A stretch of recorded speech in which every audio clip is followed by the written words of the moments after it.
Hi, welcome back. This video lecture on probability.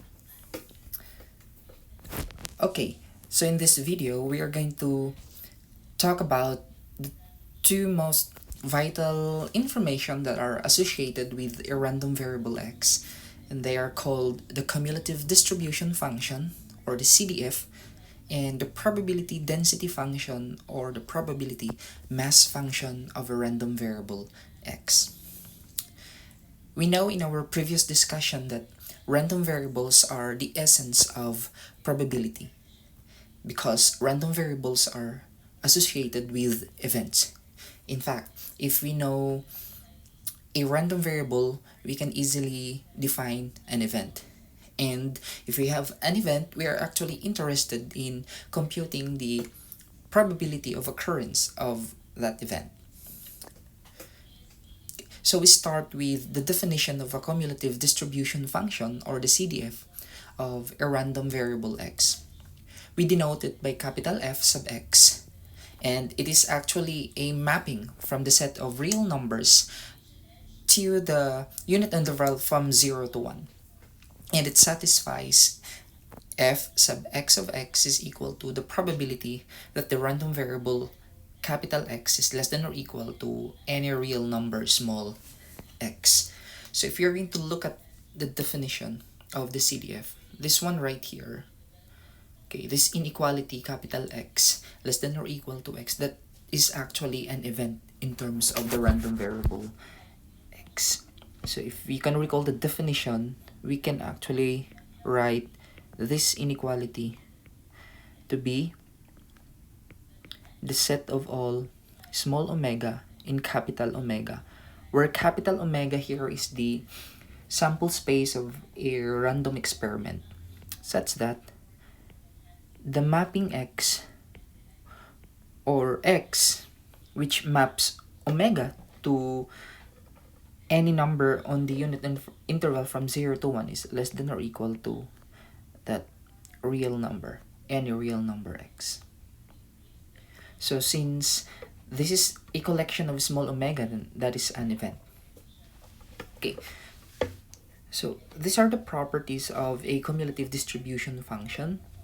So if we have any function with domain R, or the set of real numbers, and counter domain, the unit interval from 0 to 1, that satisfies these three properties here, then that function is said to be a cumulative distribution function. So the first one is the limit of the CDF, or the limit of f sub x as x approaches negative infinity is 0, while the limit of f sub x as x approaches positive infinity is equal to 1.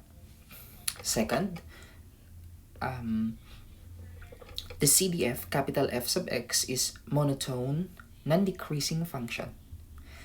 Okay, in other words, if a is less than b for any real numbers a and b, then the CDF at a should be less than or equal to the CDF at b. And third, the CDF is continuous from the right. Or using symbols, the limit of f evaluated at x plus h as h approaches 0 from the right is just equal to the CDF evaluated at x. So with these three properties here, it is actually possible to talk about a cumulative distribution function without any reference to a random variable. If you can recall from our previous discussions, we defined a random variable from a particular random experiment. But with these properties right here, we can talk about a CDF without any reference to a random variable. Okay, so let's have an example first. Let us illustrate in this example how to find the CDF of a random variable. So let's consider the experiment of tossing a fair coin 3 times. And we denote by capital X the number of heads that we can observe in tossing a fair coin 3 times. So in this uh, experiment, or with this definition of x as a random variable, we will try to find its cumulative distribution function. Okay, so before that, we're going to specify first our sample space. Okay, so the sample space for this experiment consists of 8 possible outcomes. Okay, using the principle of counting, when you toss a coin, there are only 2 possible outcomes. So when you toss independently a coin, or say when you toss a coin 3 times, then there will be 2 to the third power possible outcomes, and that's equal to 8. Okay, so let's just write all the possible outcomes. We have head, head, head, head, head, tail, head, tail, head, head, tail, tail, tail, head, head, tail, head, tail, tail, tail, head, and lastly we have tail, tail, tail. So these are the 8 possible outcomes of the random experiment. Now, I'm going to write here the random variable x, which we define to be the number of heads observed. So in the first possible outcome, we have observed 3 heads. Okay, because in that case, the tossing of a fair coin results to 3 heads. In the second one, we have 2 heads, another 2 heads here, we have 1 head, 2 heads here, 1 head, 1 head, and 0 head. So the possible values of x are 0, 1, and 2. Okay, now since the coin here is fair, all of these 8 possible outcomes are equally likely. That means that the chance or the probability that we can observe this outcome right here is 1 out of 8. Each of these outcome here will have a probability of occurrence equal to 1 over 8. So let me just write that down. The probability of omega is equal to 1 over 8 for all small omega in capital omega. Okay, now how are we going to write or to derive the cumulative distribution function of this random variable x? We use the definition. According to the definition, the CDF f sub x evaluated at a small number x is just the probability that x is less than or equal to that real number x. And I have already written a while ago that this inequality is just the event consisting of all small omega such that x of omega is less than or equal to small x. Say for example, if our x here is equal to x can be any real number, so let's just consider 1.5. So what is this event? What is x less than or equal to small x? This is equal to the set of all small omega in capital omega such that x of omega is equal, not equal, but it's less than or equal to 1.5.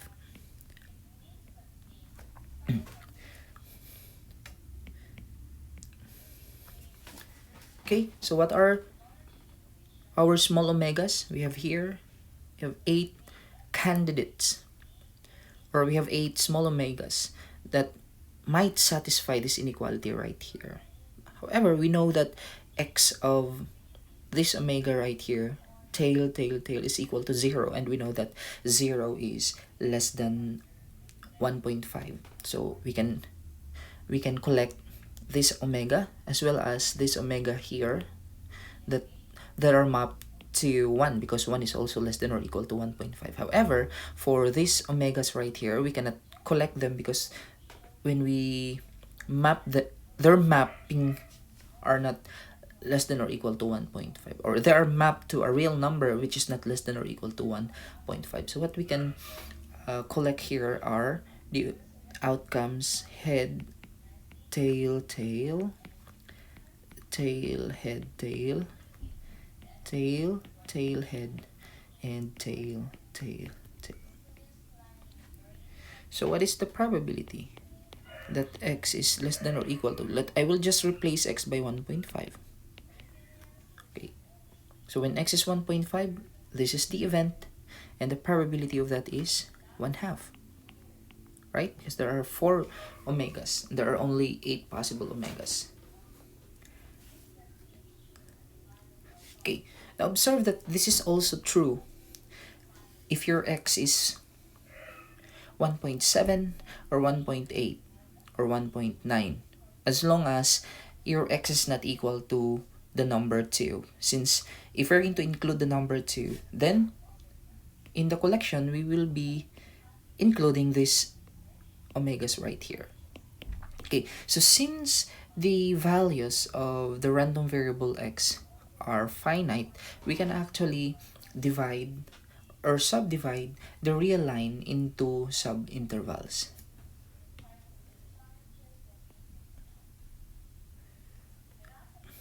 Okay, so let me just draw the real line here. We have 0. No, let's say this is 1. This is 2. This is 3. This is -1. No, this should be 0. Okay, so that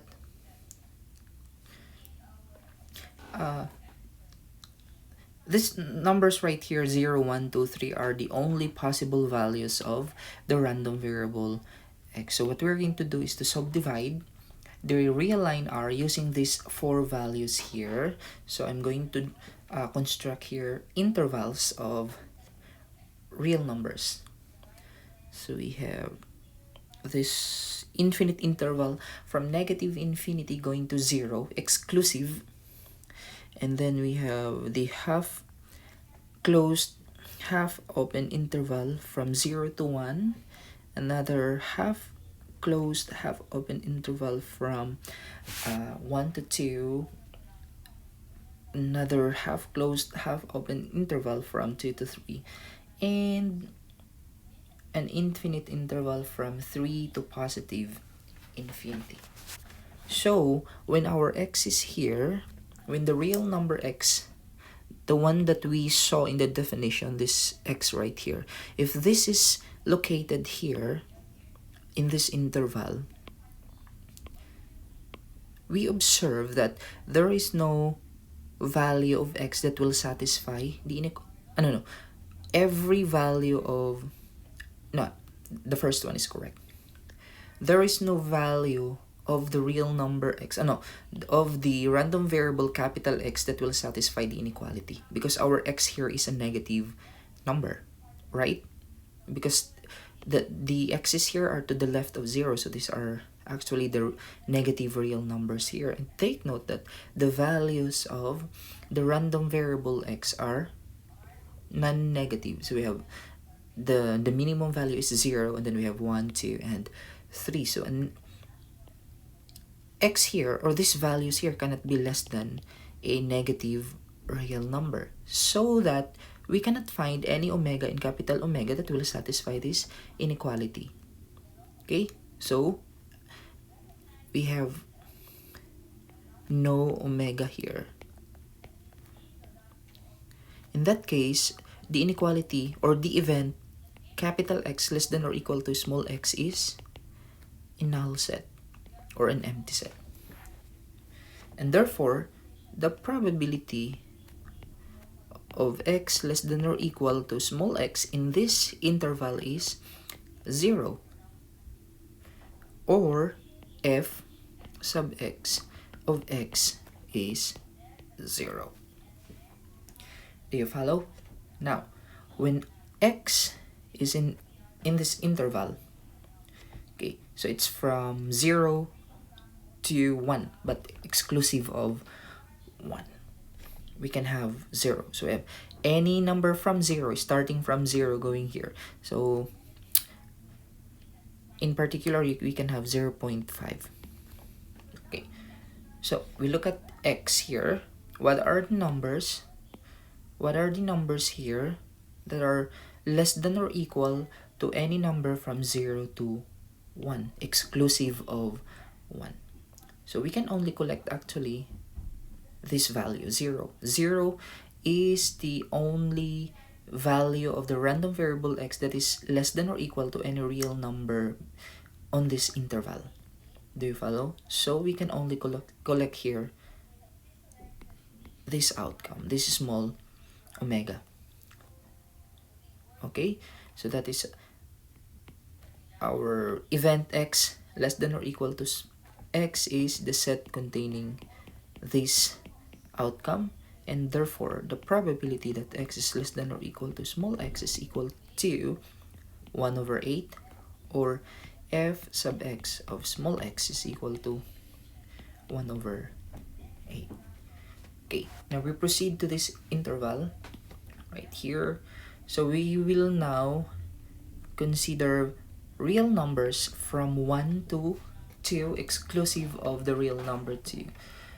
Okay, so among the values of the random variable x, the values that are less than or equal to any real number on this interval are 1 and 0.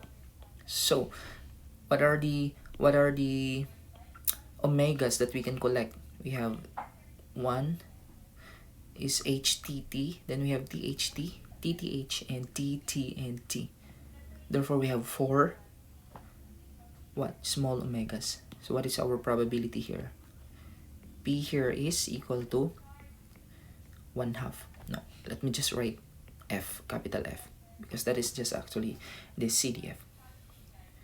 If you move here, okay, if you move here, we can now include the number 2 but exclusive of 3. So we have an interval from 2 to 3, exclusive of 3. We can collect these outcomes, all these outcomes except 3, because 3 is not less than or equal to any number here. Okay, so in this case, we can collect all 7 omegas. So our F here is 7 out of 8. And lastly, when x is on the interval from 3 to positive infinity, say for example we have 7, all values of x are already less than or equal to any real number from this interval, and therefore we can collect all the possible omegas. And so in this interval, our f is equal to 1, because we're computing here, our event here is actually the entire sample space. So according to the norming axiom, the probability of the sample space should be equal to 1. So to summarize that, we write the CDF of that random variable x as follows. We have 0 on this interval, and then we have 1 over 8 on the next interval of values of x, and then we have 1/2. Then we have 7 over 8, and lastly we have 1.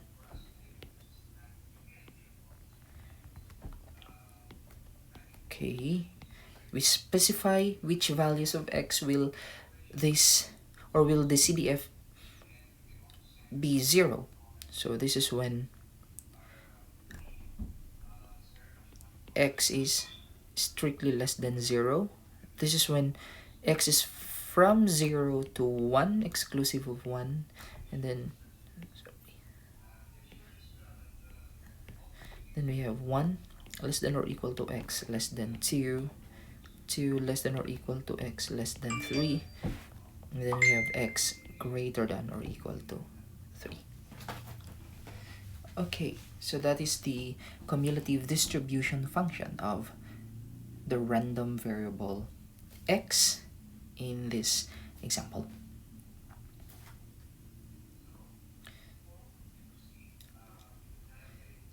Okay, so we proceed with the next definition. A random variable x is said to be discrete if its range is a finite or countably infinite set. So that's from our example here. We say that this random variable x is a discrete random variable because it has only finite values.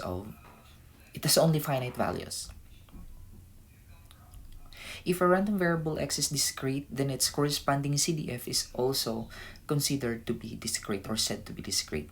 If x is a discrete random variable with finite range x1, x2 to xn, or it may have a countably infinite range x1, x2, etc., etc., then the probability mass function of the discrete random variable x, denoted by small p sub x, is the function with domain the set of real numbers and counter domain the unit interval from 0 to 1, and is defined by p sub x is equal to the probability that the random variable x takes on the particular value small x for any x in R.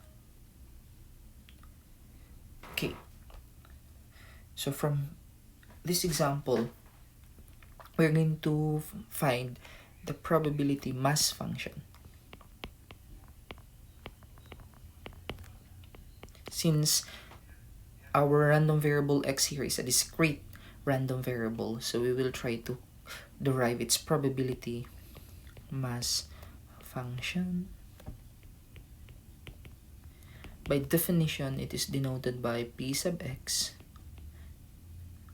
and as a function of a real number x, this is equal to the probability that the random variable x takes on that real number for all x in R.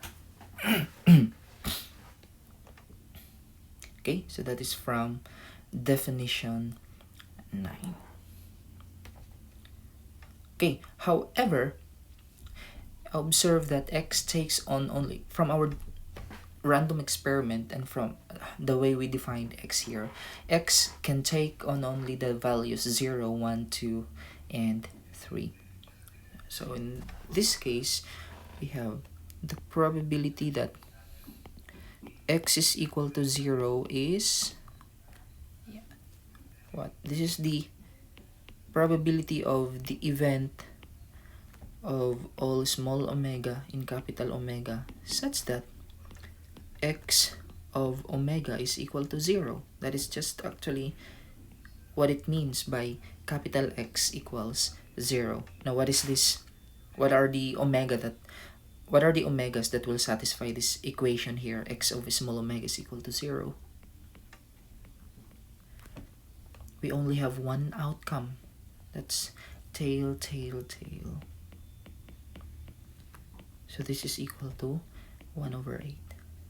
The probability that x takes on 1 is equal to the probability that of the event of the set of all small omega such that x of small omega is equal to 1. So what are the outcomes that are mapped to 1? We have HTT, THT, and DTH.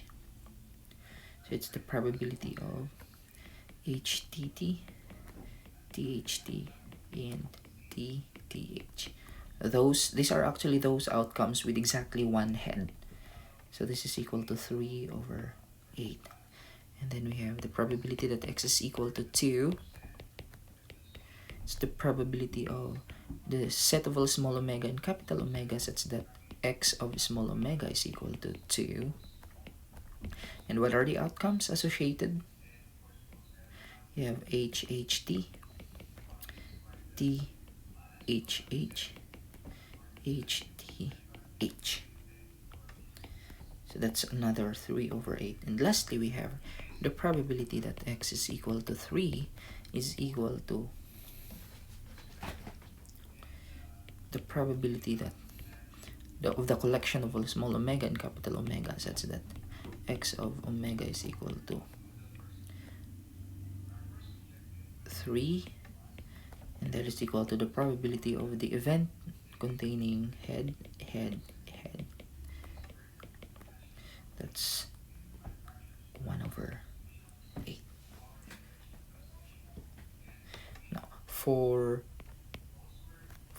any real number x not equal to 0, 1, 2, or 3, the probability that x equals small x is 0. Okay, so we can actually summarize the probability mass function of a discrete random variable using a table, okay, or using indicator function. So using indicator functions,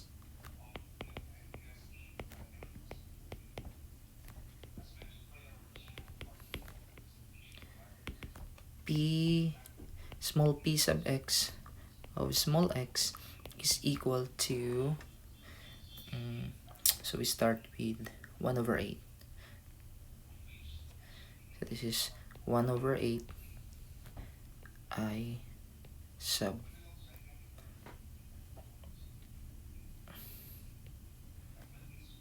0 and 3 of x.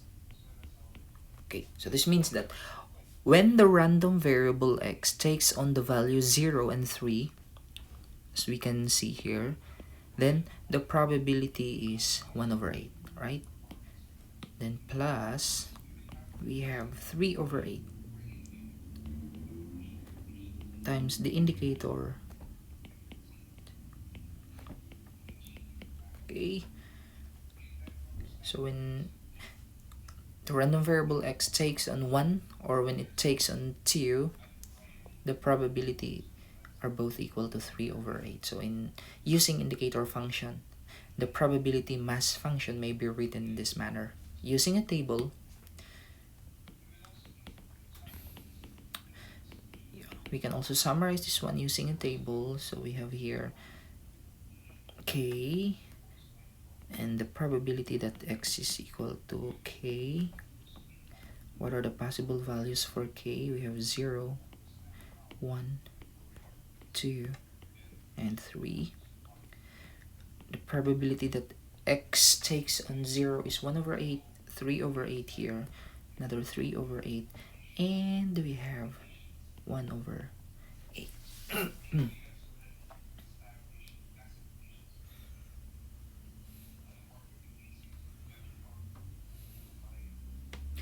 Okay, so we have here the properties of a probability mass function. A valid PMF must be a discrete density function. So any function p with domain R and counter domain 0, 1 that satisfies the following properties is said to be a discrete density function for some countable set x1, x2, to xn, etc., etc. So we have the probability of x sub j is greater than 0 for j from 1 to infinity, which means for any outcome here, the probability that the random variable x will take on this outcome should be greater than 0.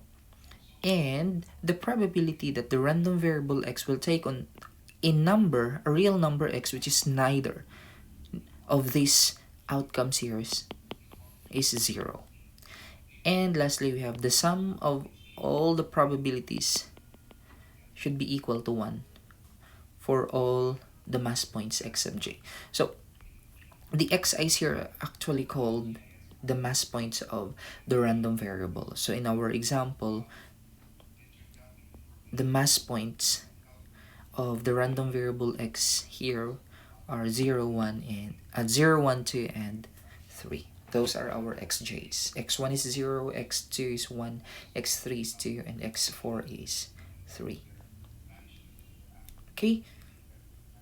Now, A random variable x is called a continuous random variable if there exists a function small f sub x such that the cumulative distribution function of x can be expressed as f sub x of x is equal to the integral from negative infinity to x of f sub x of u du for every real number x. And then we have the CDF of a continuous random variable x is called absolutely continuous. The function f is called the probability density function of the continuous random variable x. And this is a function with domain R and counter domain 0 to infinity. Okay, so before we proceed to an example on the probability density function of a continuous random variable, let us look at first the graph of the CDF of a discrete random variable. So let me just move this one right here. And I'm going to decrease its size so I can have more space here.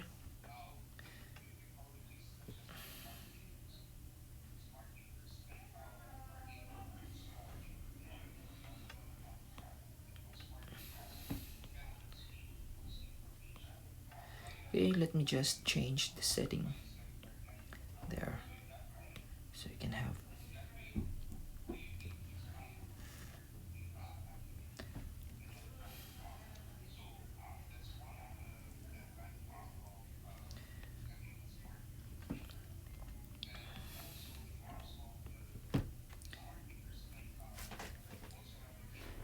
Okay, so we will have x here and f sub capital X on the vertical axis. Let's use a different color. Let's say we have red. Okay, now the value of capital F is 0 if small x is less than 0. So let me just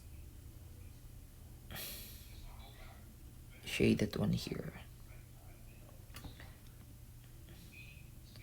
This portion right here is the interval where x is strictly less than 0. So I'm going to draw a circle here to denote that, to indicate that that location or that point is not included in the shaded portion. Okay, and then when our x is from 0 to 1, so let me just draw here 1, 2, 3. Okay, when x is from 0 to 1, exclusive of 1, the value of f is 1 over 8. Let's say this is 1. So we have 1, 2, 3, 4, 5, 6, 7, 8. So this is 1. This is 1/2, 1/4, 3/4, 1 over 8, 3 over 8, 5 over 8, 7 over 8. Okay. So this is 1/2, 1/4, 3/4. Again, on the interval from 0 to 1, exclusive of 1, the value of capital F is 1 over 8. We'll shade this one right here. And then another open space here because 1 is excluded in the interval. But on the interval 1 to 2, exclusive of 2, we have the value of f is 1/2. Open here. Okay, so shade this one. This should be a straight line, guys, but since I wanted to emphasize, so I'm just shading the straight line. Then we have for the interval from 2 to 3, exclusive of 3, we have 7 over 8. Open here.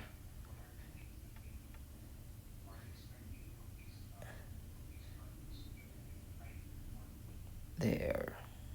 Yan. And lastly, we have on the interval from 3 to positive infinity, f is 1. So starting from here, going to extending to the right, f is always equal to 1. Okay, so as we can see here, the graph of the CDF of a discrete random variable is a step function. Okay, again, it satisfies the properties of the CDF, the limit of capital F when x approaches to negative infinity. When x goes to the left, the limit is 0. When x goes to the right, the limit is 1. And then it is monotone. It is non-decreasing. So although it is a step function, but it increases. And then it's continuous from the right. Okay, the function is continuous from the right. Okay, so we go back to the last definition here. The definition of the probability density function of a continuous random variable. So it satisfies this property here. And we have remarks here, just like this, the probability mass function. If you're going to integrate on the set of the set of real numbers, the PDF, then we should get 1 here. And then the derivative of the CDF of a random variable with respect to x is equal to the PDF of the random variable x. Okay, so unlike the discrete random variable where we can just consider a random experiment with a discrete sample space and define a random variable there, and then we can just derive the CDF and the PMF of the random variable. For the continuous case, it's not like that. So we really have to think of a function that will satisfy this property here. Okay, or let's say property number 1 in the remarks.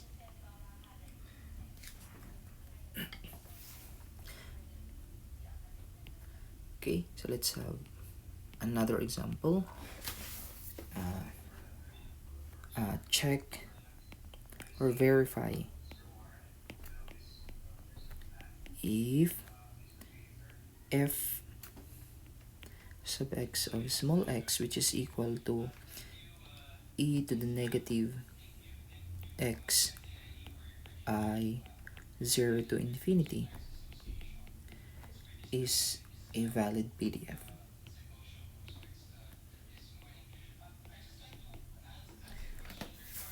Okay, so to verify that this is a valid PDF, we have to show, number 1, that f sub x of x is greater than 0 for all x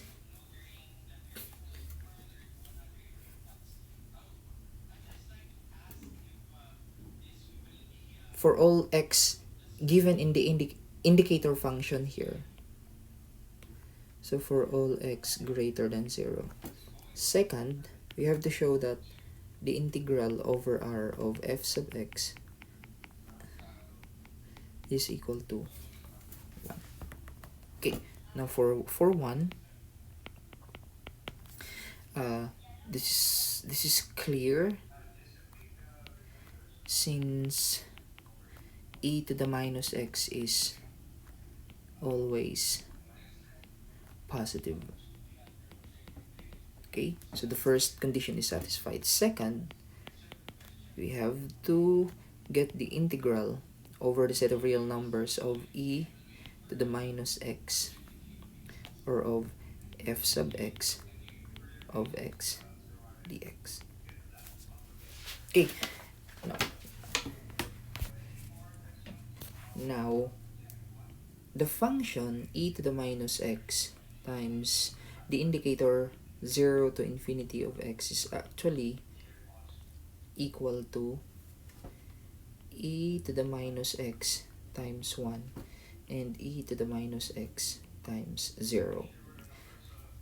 Okay, because the indicator function is either 0 or 1 depending on the value of x. So when x is greater than 0, the indicator function is 1, but when x is less than or equal to 0, the indicator function is equal to 0. But this is just actually equal to 0. So that when evaluating this integral, we can subdivide the real line r into two subintervals. The case when x is positive and when x is less than or equal to 0. So we can actually cut the real line r from negative infinity to 0. Okay, now from negative infinity to 0, what is our indicator function? The indicator function is just 0. So you have 0 dx plus from 0 to infinity, the indicator function is just e to the minus, the PDF rather is just e to the minus x dx. So this is again 0. So we're left with the second integral, and that will be the limit of, as a approaches infinity, of the integral from 0 to a of e to the minus x dx, and this is equal to the limit as a approaches positive infinity of the antiderivative of e to the minus x is negative e to the minus x. Evaluate this from 0 to a, therefore we have the limit as a approaches infinity of negative e to the minus a plus e to the 0. Okay, e to the 0 is equal to 1. The limit of that is equal to 1 because it's already a constant. But the limit of e to the minus a as a approaches infinity is 0, because the function e to the minus x, what is the graph of e to the minus x? The graph of e to the minus x is something like this. Okay. So as x increases, the graph decreases, or it goes to 0. So this is equal to 0 plus 1, which is equal to 1. Therefore, e to the minus x times the indicator that x is greater than, or that x is positive, is a valid PDF. Okay. So, with that, we have what is the CDF. The CDF is defined to be the probability that x is less than or equal to small x. So this will be the integral, according to the definition, from negative infinity to small x of f sub x. We change variable to u du. So this will be, okay, again, although we start from negative infinity to x, but we know that the indicator function is 0 for all values of x less than or equal to 0. So this will just boil down to the integral from 0 to x of e to the minus x. No, we change variable here, u du. So this is equal to the negative of e to the minus u, evaluated from 0 to x, and this is equal to what? That will be 1 minus e to the minus x times the indicator 0 to infinity of x. So that's the probability, the cumulative distribution function of our random variable x, whose PDF is given by e to the minus x times the indicator that x is from 0 to positive infinity. Okay, so the probability density function or the probability mass function are actually concerned with point probabilities. So if you notice here in the summary for the PMF of our random variable x in this example, where we are actually writing using this table, we summarize the PMF into the point probabilities for all the possible values of the random variable. Okay. Now for a continuous random variable, the probability that it takes on a particular real number is assumed to be 0, since it is a continuous variable, so it is very unlikely that it can take on a particular number. So for continuous variables, we're actually interested in finding probabilities where x takes on values on an interval. For example, if x is from a to b, regardless whether our inequality is strict or non-strict, then to compute the probability that the random variable x takes on that interval, then we can express that as an integral, as a definite integral from a to b of f sub x of x dx. Or if we want to find the probability that x takes on a value greater than a, then it is the integral from a to positive infinity of f sub x of x dx. Or if we have the probability that b is less than x, then it's the integral from negative infinity to b of f sub x of x dx. So here you need to review your integral calculus. Okay, so that's all for this video class. I hope you learned from this discussion. Okay, see you in the next video lecture.